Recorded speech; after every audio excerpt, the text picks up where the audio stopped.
Philip has really been struggling to establish himself as an important figure in the martial arts actor. His filmography, despite being extensive, the quality has always been questionable. Having signed with Wong Jing's company, he has had the opportunity to play bigger roles in misguided efforts such as Once Upon a Time in Shanghai, Sifu vs. Vampire, Naked Soldier, and the heavily derided Bruce Lee biopic Birth of the Dragon. Formerly known as Undercover vs. Undercover, which was a bad title to begin with, Undercover Punch and Gun sees Philip taking leading man status along with real-life friends Andy Yeon, Vaness, and Nicholas Che, all lending their names to this feature. There's a reason for why the film was such a low-key release. It's not a good film. Undercover Punch and Gun marks screenwriters Frankie Tam Gong-yoon and Philip Kun Nam Liu directional debut, whose combined talents of screenwriting demonstrates the depth of ability of storytelling. Ringo Lam's Wild City, Wong Jing's Chasing the Dragon, Gordon Chan's God of War, and Fire Lee's Robbery. Oddly enough, Undercover Punch and Gun is absent of any coherency, logic, and plotting. The story sees undercover officer King Woo in a trad organization led by Bob. Bob likes King Woo because King is in love with his daughter, Dorney, so he wholeheartedly trusts King. During a drug bust gone wrong, crime boss Bob dies and King is made leader of the syndicate. Bob's old collaborator, Madame Tong, is suspicious of King but enlists in his help to locate the chemist. And at the same time, King is entangled with a rogue agent, meth boss Ha, who wants King to deliver the chemist to him. Enlisting in his old buddy's help, Tiger, he locates the chemist, but King cross paths with Special Force Agent Eva, who has a grudge with Ha. Dorney is kidnapped and Wu, along with Eva and Tiger, infiltrates the freighter ship / meth lab of Ha and fights to save the day. With up to 7 scriptwriters involved, it's weird that the film is so bland and devoid of any emotional impact. The so-called story is strung together of events to hold together the action set pieces. The uninvolving characters don't help matters and all the archetypes of other generic films.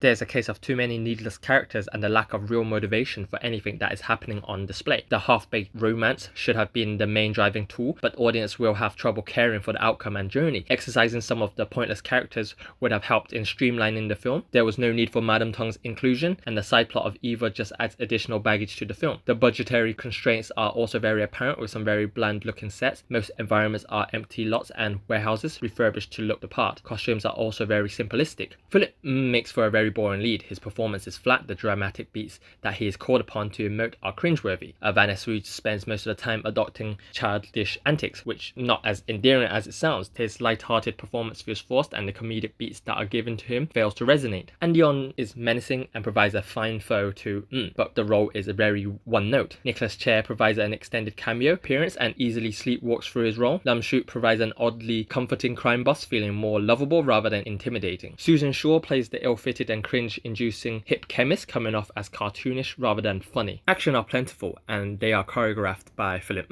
which is by no means his first foray as action director, having choreographed Sifu vs. Vampire, Zombie Fight Club, and as well as providing assisting duties on Star Runner and Dragon Squad. They are occasionally well staged and there are hints of creativity, but they are very short-lived. Philip knows how to highlight his abilities and he delivers some impressive kicking combinations. Sadly, fights rarely build upon one another, with each subsequent throwdown seeming samey. Andy Yeon has little opportunity to showcase his fighting skills, with a final encounter being rather mundane and repetitive. Vaness Wu fares better, with him throwing himself into that action full on. He demonstrates a knack for impressive leaps and flips, especially during a foot and car chase. Zhang Luxia makes an appearance for the final showdown, but is sadly wasted in her minor role. The employment of Hong Kong's younger stunt players is a welcome addition, with the likes of Rodney Wong and Jason Lee lending some stunting duties. If you approach this as a low-budget fight film, then there is some fun to be had with this film. Depending on your action requirements, there is enough action on display here that can elevate the nonsensical plot and satiate fans.